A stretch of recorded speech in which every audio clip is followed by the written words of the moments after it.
जय हिंद साथियों, स्वागत है आपका हमारे इस चैनल पर। और आज की वीडियो में आप सीखोगे रेखीय आवर्धन। साथियों, आप जो ये चैप्टर चल रहा था आपका चल रहा था reflection of light and refraction, अर्थात दोस्तों प्रकाश का परावर्तन तथा अपवर्तन।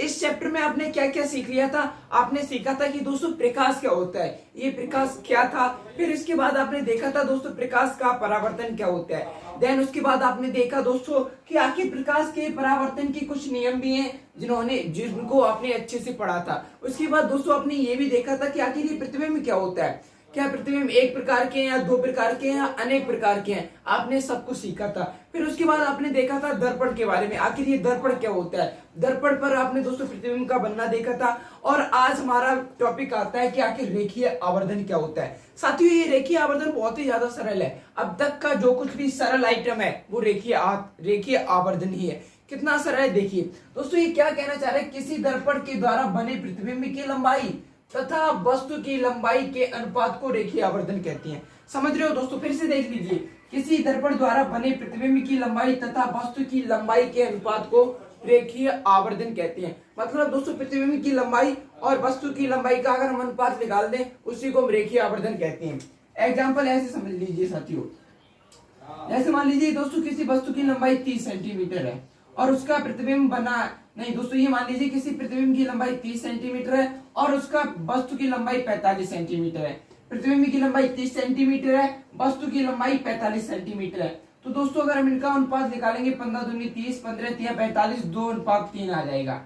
यही साथियों रेखीय आवर्धन है। ये क्या है? यही रेखीय आवर्धन है। तो दोस्तों रेखीय आवर्धन मेनली इतना ही होता है कि प्रतिबिंब की लंबाई तथा वस्तु की लंबाई को अगर हम अनुपात में निकाल दें तो उसे हम रेखीय आवर्धन कहते हैं, जो कि साथियों बहुत ही ज्यादा सरल है। और आपने समझा भी होगा कि आखिर रेखीय आवर्धन बस इतना सा ही है। दर्पण द्वारा बने प्रतिबिंब की लंबाई तथा वस्तु की लंबाई के अनुपात को हम रेखीय आवर्धन कहते हैं। क्या कहते हैं? रेखीय आवर्धन कहते हैं। नेक्स्ट क्या है देखिए दोस्तों, रेखीय आवर्धन से मैं आपको कुछ फैक्ट बताता हूँ। पहला दोस्तों m बराबर होता है मैग्निफिकेशन। रेखीय आवर्धन दोस्तों, रेखीय आवर्धन को इंग्लिश में मैग्निफिकेशन कहते हैं, इसलिए इसे m से प्रदर्शित कर देते हैं।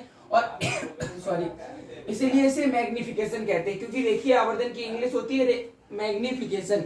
इसलिए जब हम दोस्तों इसे फॉर्मूला यानी सूत्र में लिखते हैं तब इसे हम m से प्रदर्शित करते हैं, जहां I बराबर होता है इमेज। I बराबर क्या होता है? प्रतिबिंब की लंबाई। I बराबर क्या होता है? प्रतिबिंब की लंबाई बटे O बराबर ऑब्जेक्ट यानी वस्तु की लंबाई। अब दोस्तों मैं आपको कुछ फैक्ट्स बताता हूँ। क्या बताऊंगा? फैक्ट देखिए, अगर आपका रेखीय आवर्धन धनात्मक में है तो प्रतिबिंब कैसा होगा? आभासी।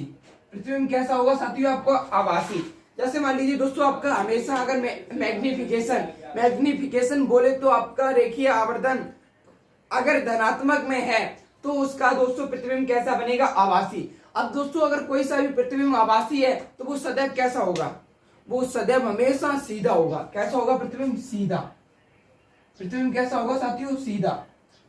अगर कोई आभासी प्रतिबिंब है तो हमेशा वो सीधा होगा दोस्तों।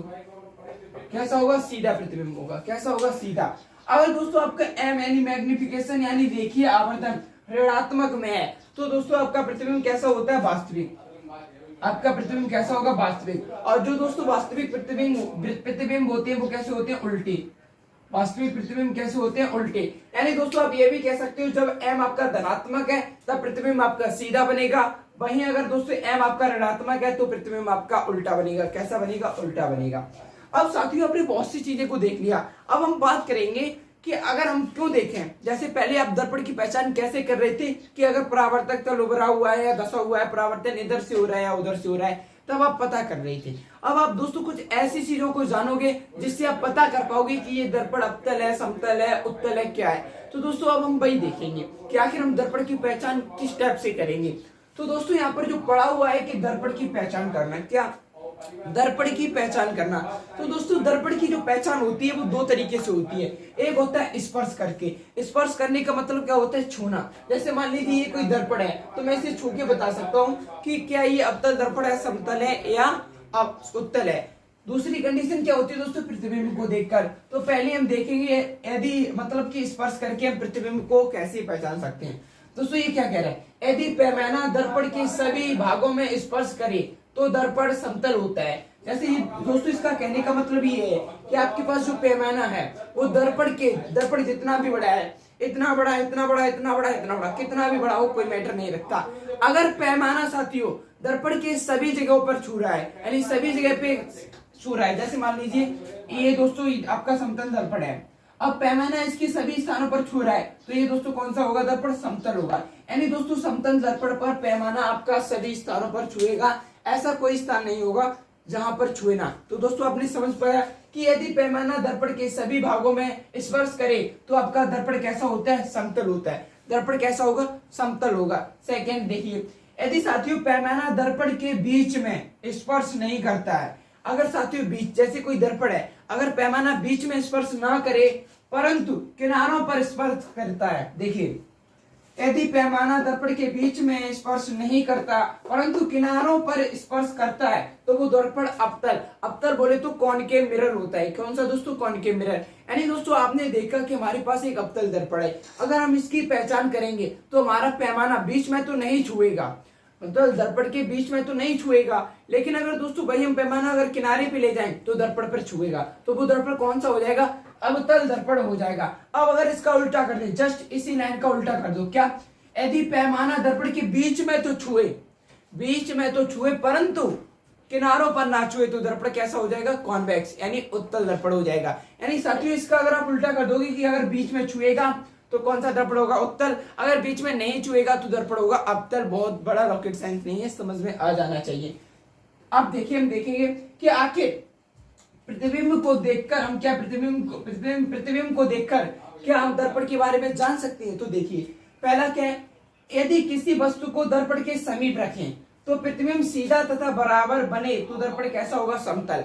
जैसे मान लीजिए दोस्तों हमने किसी वस्तु को दर्पण के समीप रखा, अब हमें पता नहीं कौन सा दर्पण है, चाहे वो अवतल हो सकता है, समतल हो सकता है, उत्तल हो सकता है, लेकिन जैसे ही उसका प्रतिबिंब बना तो हमने जान लिया। अगर प्रतिबिंब दोस्तों वस्तु के प्रतिबिंब क्या बना? सीधा बना। जैसे दोस्तों ये क्या है? मान लीजिए ये दर्पण है और ये मैंने वस्तु को रखी, तो इसका प्रतिबिंब इधर बनेगा, तो दोस्तों बिल्कुल ऐसा सीधा बना और वस्तु कितना ही बना, यानी सीधा तथा बराबर बना। तो हम हाल जान लेंगे, हम हाल पहचान लेंगे, हम तुरंत जान सकते हैं कि आखिर हमारा जो दर्पण है वो कौन सा होगा? समतल दर्पण होगा। इसमें कोई बड़ी रॉकेट साइंस की बात नहीं है, जो आप समझ रहे होंगे कि यदि दोस्तों वस्तु के समीप, यदि किसी वस्तु को दर्पण के समीप रखें, प्रतिबिंब सीधा तथा बराबर बनता है तो बने तो दर्पण कैसा होगा? समतल होगा। दर्पण कैसा होता है दोस्तों? समतल होता है। अब देखो सेकंड कंडीशन क्या होती है दोस्तों, अगर हम क्या करें, यदि अगर हम वस्तु दर्पण के समीप रखें तो प्रतिबिंब सीधा तथा वस्तु से बड़ा बने।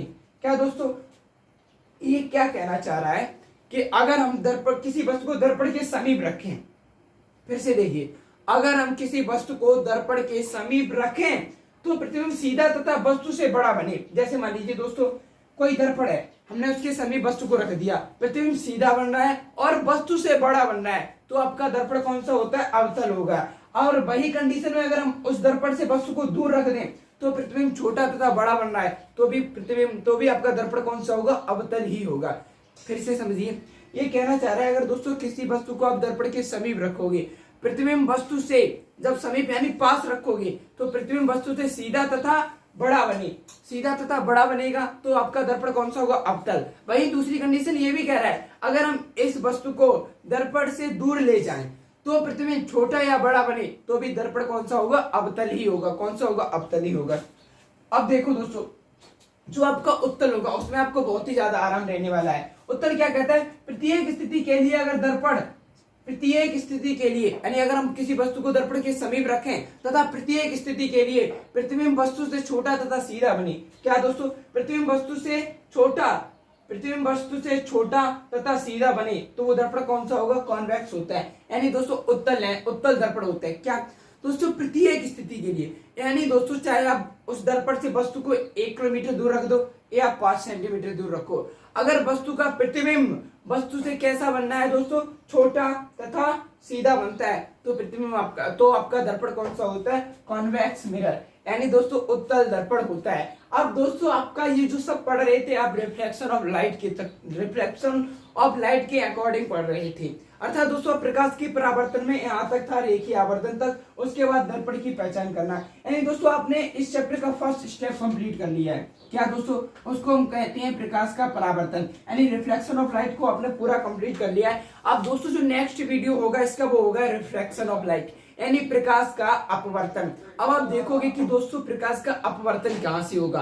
दोस्तों अपवर्तन लेंसों के लिए होगा और परावर्तन दर्पण के लिए होगा, ये बात आप ध्यान रखना। अब हम आपको मिलेंगे नेक्स्ट वीडियो में रिफ्रैक्शन बोली तो प्रकाश का अपवर्तन के साथ। तब तक के लिए आप दोस्तों इस चैनल को सब्सक्राइब कर लीजिए और खुश रहिए, खुश रखिए सबको। मिलते हैं आपको नेक्स्ट वीडियो में। जय हिंद, वंदे मातरम।